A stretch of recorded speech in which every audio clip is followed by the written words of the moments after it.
ఓం నమ శివాయ. శివానంద లహరి. రోజుకో శ్లోకంలో మనం 88వ శ్లోకం గురించి అర్థం చెప్పుకున్నాము. దానిలో ఆదిశంకరాచార్యులు వారు ముగ్గురు మహనీయుల గురించి గొప్పగా చెప్పారు. ఎందుకని వాళ్ళు దేంట్లో విశిష్టతను కలిగి ఉన్నారు? చాలా మంది మహనీయులే ఉన్నారు.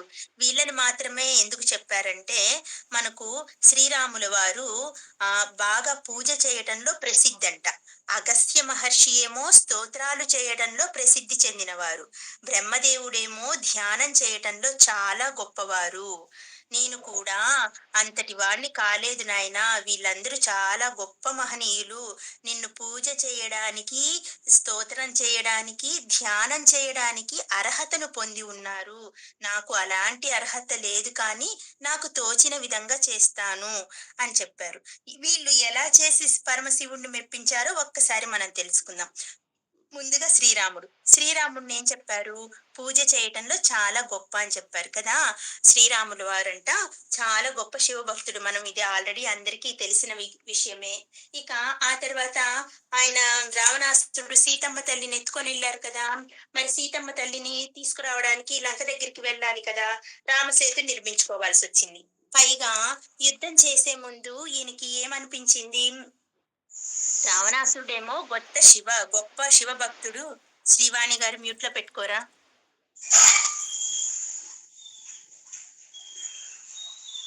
శ్రీవాణి గారు మ్యూట్ లో పెట్టుకోరా.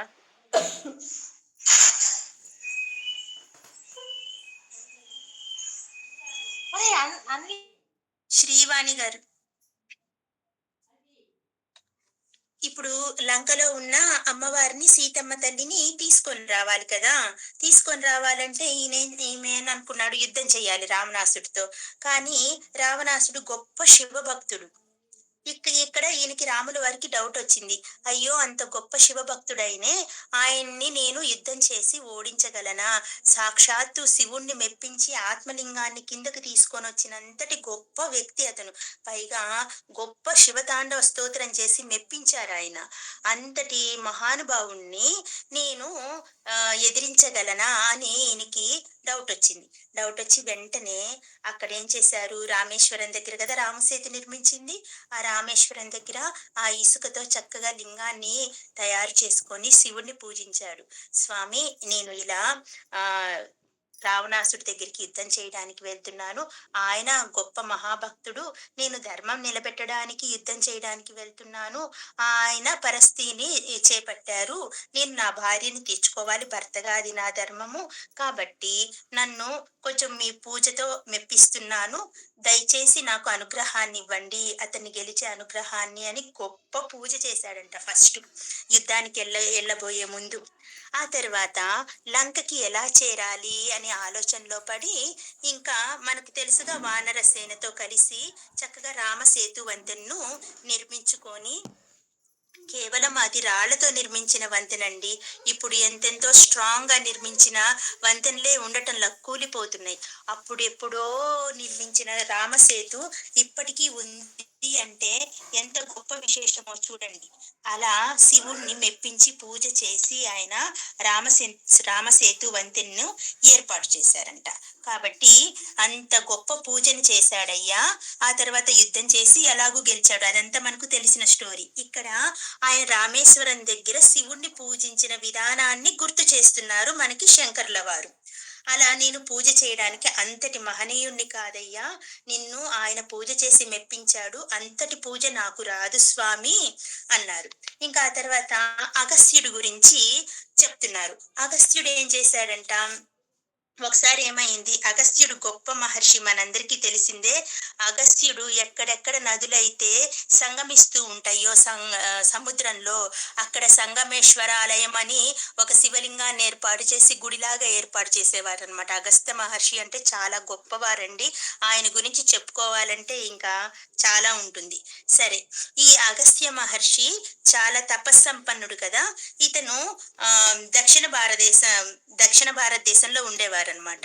అయితే ఒకసారి ఏమైంది, వింధ్య పర్వతం, మేరు పర్వతం ఈ రెండిటికి నువ్వు గొప్ప, నేను గొప్ప అని గొప్ప గొడవొచ్చింది. మనుషులకైతే ఎలాగొస్తుందో నువ్వెక్కువ, నేనెక్కువ అన్న గొడవ ఈ పర్వతాలకు కూడా వచ్చిందంట. వింధ్య పర్వతానికి, మేరు పర్వతానికి. 2 ఒకదానికొకటి గొడవ పడ్డాయి. నేనే గొప్ప, నేనే గొప్ప, నేనే ఎత్తు, నేనే ఎత్తు అని. ఈ ఈ గొడవలో ఏమైంది, వింధ్య పర్వతానికి అహంకారం ఎక్కువ. అది అహంకరించి ఆకాశమంత ఎత్తుకి ఎదిగిపోయింది. ఇప్పుడు నేను గొప్పో, నువ్వు గొప్పో చూడు అని. ఇంకా ఆకాశానికి వెళ్ళి అతుక్కుంది అంటే లోకమంతా, సృష్టి అంతా ఆగిపోయింది. గమనమంతా, సృష్టి గమనమంతా ఆగిపోయింది. సూర్యుడు ఉదయించాలా? ఇవన్నీ జరగాలి కదా! వీటన్నిటికి ఆటంకం ఏర్పడిపోయింది. ఇంకా వింధ్య పర్వతం గొప్ప, ఆమె కూడా చాలా, ఆ పర్వతం కూడా తపస్సు చేసి గొప్ప గొప్ప శక్తులున్న పర్వతం. ఈ ఇక వింధ్య పర్వతం గర్వాన్ని ఎవరి అణచాలా అని ఆలోచిస్తుండగా అందరికీ అగస్త్య మహర్షి గుర్తొస్తారు. గుర్తొచ్చి అగస్త్య మహర్షిని అడుగుతారు. స్వామి స్వామి, ఆ వింధ్య పర్వతం యొక్క ఆ వింధ్య పర్వతం యొక్క గర్వాన్ని అణచండి అని చెప్పి అడగగానే సరేనంటాడు ఆయన. అని వెళ్తాడు. వెళ్ళి వింధ్య పర్వతం దగ్గరికి వెళ్ళి, నేను దక్షిణ భారతానికి వెళ్ళడానికి నాకు దారినివ్వు. నేను ఉత్తర భారతం నుండి దక్షిణ భారతానికి వెళ్ళాలి. నాకు దారి ఇవ్వు అని అడుగుతారు. అడగగానే అగస్త్య మహర్షి గొప్పతనం వింధ్య పర్వతం కూడా తెలుసు. ఆయనకి వెంటనే అగస్త్యులు వారు అక్కడికి రాగానే నమస్కరించి తల వంచింది వింధ్య పర్వతం. ఆ వంచిన తల మీద ఇతను చెయ్యి పెట్టి అలాగే నేలకు అణిచివేశాడు. అణిచివేసి, నేను దక్షిణ భారతం నుండి తిరిగి వచ్చే వరకు నీవు ఇలాగే తల వంచుకొని తగ్గి ఉండు అన్నారు. ఇప్పుడు మనం ఇక్కడ ఏం చేశాడు, అప్పుడు ఏమైంది, వింధ్య పర్వతం తాలూకు గర్వం అంతా అణిగిపోయింది. ఇప్పటికి మనం వింధ్య పర్వతాల దగ్గరికి వెళ్లి చూస్తే అవి కిందకి అణచబడినట్లు మనకి కనిపిస్తూ ఉంటాయి. అవునా? ఆ తర్వాత అలా వింధ్య పర్వతం యొక్క గర్వాన్ని అణచాడు. ఇంకా ఈయన స్తోత్రం చేయటంలో గొప్ప అన్నారు కదా! మరి స్తోత్రం ఎలాగ చేశాడు? ఏ విధంగా స్తోత్రాలు చేయటంలో గొప్పవాడయ్యాడు? మహా స్తోత్రాలే, గొప్ప గొప్ప స్తోత్రాలే చేశారు. కానీ అన్నిటికంటే విశేషం ఏంటంటే, శ్రీరాముడు ఎవరు? సాక్షాత్తు మనకు ఆ నారాయణుడే శ్రీరాముడుగా వచ్చాడు. అవునా?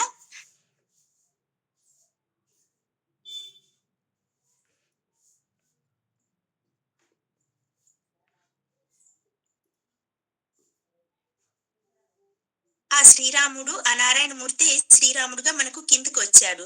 అలాంటి గొప్ప శ్రీరాముడు ఈ రామనాసురుడితో యుద్ధం చేయడానికి వెళ్ళాడు కదా!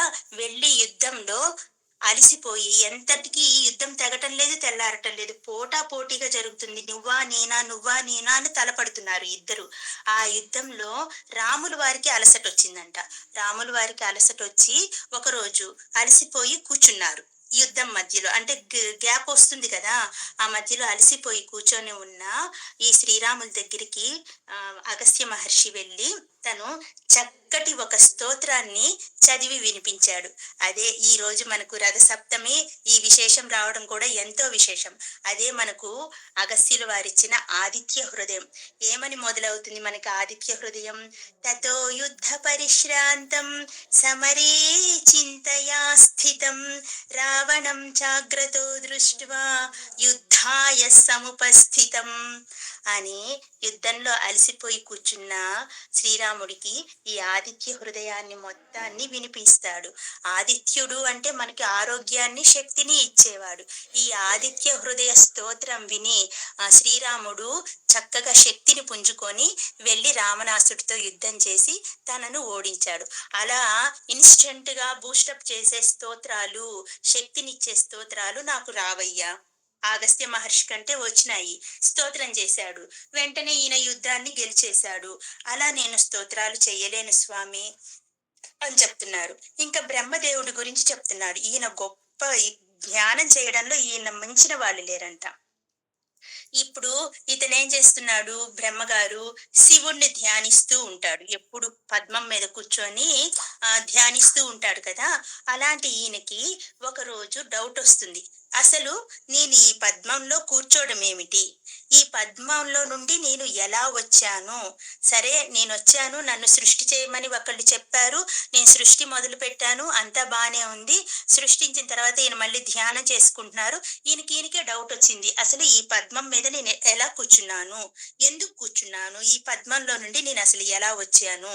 అని ఆలోచించి దీని పుట్టుకేంటో తెలుసుకోవాలి అనుకున్నాడు. అనుకోగానే ఆ పద్మంలో నుంచి ఆ కింద పద్మానికి కింద నాళం లాగుంటది గదా! గొట్టంలాగా.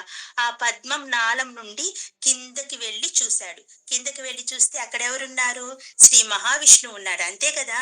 ఆయన నాభి కమలం నుండి ఈయన బయటకొచ్చాడు. కాబట్టి ఆ నాళం నుండి కిందకెళ్తే అక్కడెవరుంటారు? ఆబ్వియస్‌లీ నారాయణుల వారుంటారు. ఆ విష్ణుమూర్తి అలా పవళించి ఉన్నారు. ఓహో! ఈయన నాభి కమలంలో నుంచి ఇలా నేను పద్మంలో నుంచి పుట్టాను కాబట్టి నేను పద్మ సంభవుడనయ్యాను అని వెంటనే ఆహా! ఇది విషయం అని చెప్పి అక్కడ కూర్చొని శ్రీ మహావిష్ణువుని చూసి ధ్యానం చేశారు. మనకు అస్సలు ధ్యానం అనే ఒక ప్రక్రియ వచ్చింది అంటే మొట్టమొదటిగా అది బ్రహ్మగారి నుంచే. ఈ మొట్టమొదటిసారిగా ధ్యానం అనే ప్రక్రియను ప్రారంభించింది సాక్షాత్తు బ్రహ్మదేవులు గారే. ధ్యానం చేయటంలో ఇతన్ని మించిన గొప్పవారు వేరే వారెవ్వరూ లేరు. అది గుర్తు చేస్తున్నారు. నేను అలా బ్రహ్మదేవుడిని కాదయ్యా! ఈ సృష్టికి ముందు ఆయన్ని చూసి ఆయన గొప్ప ధ్యాన స్థితిలోకి వెళ్లి ఆయన పుట్టుకను ఆయనే తెలుసుకున్నాడు. పైగా నిన్ను ధ్యానించడంలో ఆయన్ని మించిన వాళ్ళు ఎవరూ లేరు.